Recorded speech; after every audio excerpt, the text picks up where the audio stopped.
Could we please ask the fleet professionals to move to the witness table?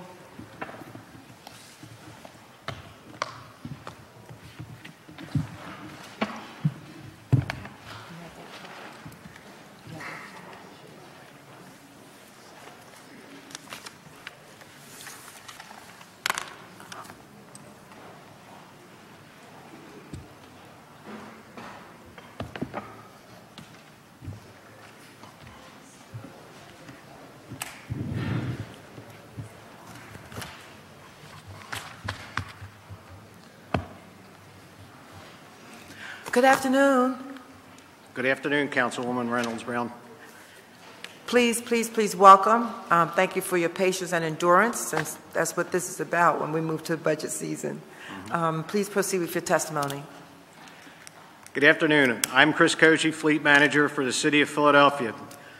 Sitting on my left is Mr. Joseph Rosati, Deputy Fleet Manager for Operations, and on my right is Dr. Kay Wilson, Deputy Fleet Manager for Administration. Thank you for the opportunity to present testimony in support of the FY17 operating budget request for the Office of Fleet Management. The Office of Fleet Management's FY17 General Fund budget request is $61.14 million, which includes $8.47 million for the purchase of new vehicles and equipment. FY17 operating budget request includes $16.61 million in Class 100, $9.6 million in Class 200, and $34.93 million in Class 3 and 400. FY17 General Fund budget request is $598,000 less than FY16 estimated obligations. Class 100 funding has decreased by $37,000. This decrease is a combination of funding requirements for DC 47 non-rep salary increases, an increase in increment and longevity, and reduction of overtime expenditures. Class 200 funding has decreased by $56,000 due to the elimination of papal visit expenditures. Class 300 funding has increased by $1.49 million due to fuel price adjustments, and Class 400 funding has decreased by $2 million in vehicle purchases. OFM's strategy is to replace older and no longer economically feasible vehicles and equipment with more technologically advanced and fuel-efficient vehicles. FY17 total budget request includes $19.8 million in capital funding, of which $9.8 million is allocated for fire department vehicles and $8 million for streets department vehicles and equipment. The FY17 operating budget includes $8.5 million for vehicle purchases, of which $6.4 million is allocated to the police department to replace radio patrol cars and other aged vehicles. This concludes my testimony, and I'd be happy to answer any questions. Thank you. You're very, very welcome. You're very welcome. But please talk to us about your move towards hybrid and electric vehicles. This year we were able to purchase, we had to purchase, many of the vehicle purchases that we made in the past year were work-type vehicles that we were not able to supply a hybrid that would work in those cases. A lot of cases, work-type vehicles, there's no hybrid option. So this year we were only able to purchase 4 plug-in hybrid electric vehicles, which we're going to supply to the police department as marked, not patrol vehicles, but marked vehicles to be used in community relations work. This coming up year, we're going to purchase 12 plug-in electric hybrids and 12 conventional hybrid vehicles. The problem with the plug-in electric hybrid vehicles that we'd like to buy, there's... You'd like to what? The problem with the 12 plug-in hybrid electric vehicles that we'd like to buy are charging stations. That's one of the problems that we have, placement of charging stations. But we've been able to work with some of the departments. The Department of Public Property is working with us to try to place them in various police districts. Streets Department indicated they like to help us by placing them in some of the streets locations because they need a place to adequately fully charge. Of course. Update us on the internship program that the fleet has had, at least since I've been here, and of those type of programs across the government. This is one which really has created, from where I sit, a pathway for young people to move into that area and sometimes secure a city opportunity. Where are we with that? At the present time, we have 10 interns. 3 of those, or I'm sorry, 7 of those are going to promote. 7 of those are going to promote, I'm sorry, 7 are going to promote the civil service positions. This year we're going to bring in 4 new interns. For the mechanical side, we hope to bring in 2 interns for the body shop side. They might be only summer interns. We're trying to work with the school district on a way to keep them on past the summer. Sure. And so you recruit these young people from the school district? Yes. What is the relationship with the high school principal, or is it through central operations? How do you ultimately capture the attention of these young people? We have a liaison that we work with within the school district who gathers up the potential candidates. There's criteria that they need. They need to be at least 16 years old. They need to be entering their junior year of high school. They need to maintain a C average. So there's certain criteria that the school district requires, and again, we work with their liaison to place them in our... And what department is that at the school district? You recall offhand? I'm sorry? Do you know what department that is at the school district that you interface with? I'm not sure. I ask only so that when the school district comes to speak with us, we can help. I'd be curious to know how is it working on the school district end, and what can we do to uptick that number? The number of young people that you get into the program is driven by what? Dollars or space availability or what? Generally, it's space available. One of the issues we have, too, is the amount of hours that they need to complete when they're in the internship. So they need to spend some hours while they're in school working with us, which means they have to work after school. I see. There are not a lot of shops that we have that are open in the evening to allow them to spend time in school during the day and then work in the evening. So placement's a little bit critical. Plus, we like to try to place the children where, or the young adults in an area where it's convenient for them to go to school, travel to work, and then travel home. So sometimes placement is a little bit difficult. Some of our shops are also in remote locations that aren't easily accessed by public transportation. I see. How long have you been in your position of leadership and the men on both sides of you? Just update us, for the record, your tenure with the department and in your position. I've been with Fleet Management since 1993. I've been in this position since 2013.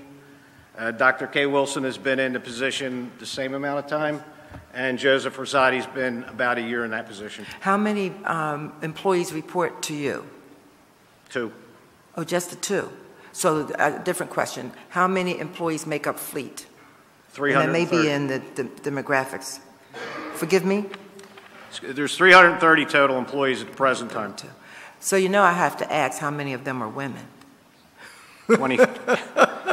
23. Okay. All right. Because we do pay attention to staff demographics across departments. And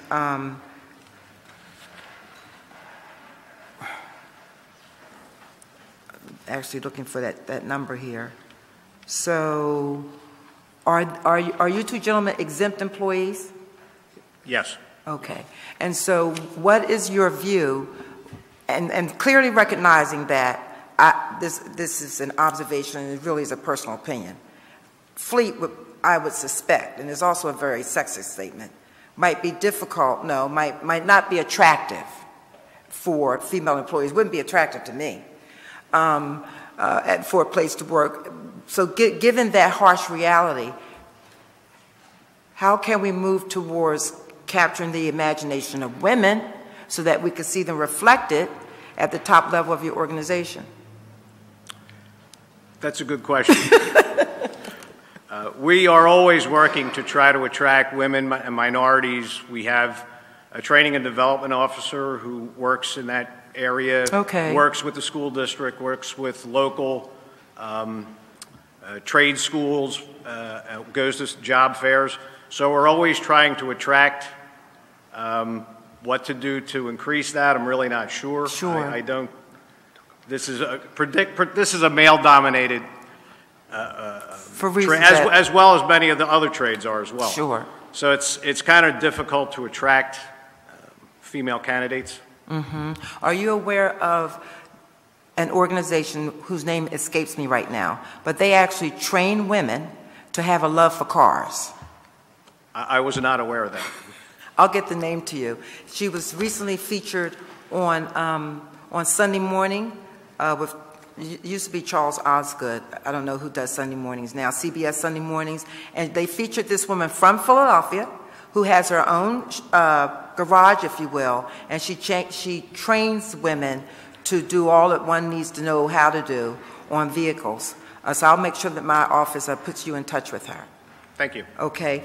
When we look at the demographics here, there's also no appearance of people of color, specifically African Americans, that have been able to ascend to positions of responsibility and authority. Recognizing that you've only been there for a couple of years, where are you on the pathway of creating, or at least having, opportunities for African Americans at the leadership level of your team? Well, we are hoping to, we have some people, some interns that promoted through the program. There are currently 11 of our technical staff came from the internship program. Of those 11, 4 are in management positions right now. I see. 3 of those are African Americans, 1 is Hispanic, 1 is white. So we're hoping to groom people that come in through the program, through that. So there's a pipeline for opportunities, what So I'm hearing. there is opportunity for advancement. There's always testing. Sure. Again, we test every few years for maintenance team leaders, which is one level of responsibility. Maintenance supervisors, the next level of responsibility. So we're continually looking for opportunities. Okay. All right then. Well, that covers my question. I might have some more homework. Okay. Thank you very much. So anything else you all care to share with us? We're applying for a CNG grant tomorrow. But we want to hear about it. Go ahead. There's a CNG grant available. It's a federal grant. It's being sponsored by the Delaware Valley Regional Planning Commission. It's particularly for congestion mitigation and air quality. We're applying for the grant for possibly 70 compressed natural gas refuse compactors. Wow. The grant will pay for 80% of the total cost of the truck.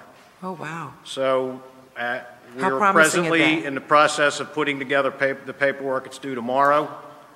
So we're hopeful that that we receive the grant. The award is due sometime in August. And any feel for how promising that might look for the city? Is this a first where your department has applied for that type of opportunity? This is the first for natural gas, yes. I see. So we're pretty excited about it. I think we have a pretty good chance of getting something, if not, probably not the whole thing, but something. Well, it's another important step to try to reduce our carbon footprint, so that's all good. We wish you well. Please make sure you have a press conference so that the world knows when you get it. Okay? We will. We'll all right, invite then. you. Thank you all very, very much. Thank you. You're welcome. Okay. This committee will now stand in recess until Monday, May 2nd, 2016 at 10 a.m., at which time we will reconvene in room 400 City Hall. Thank you.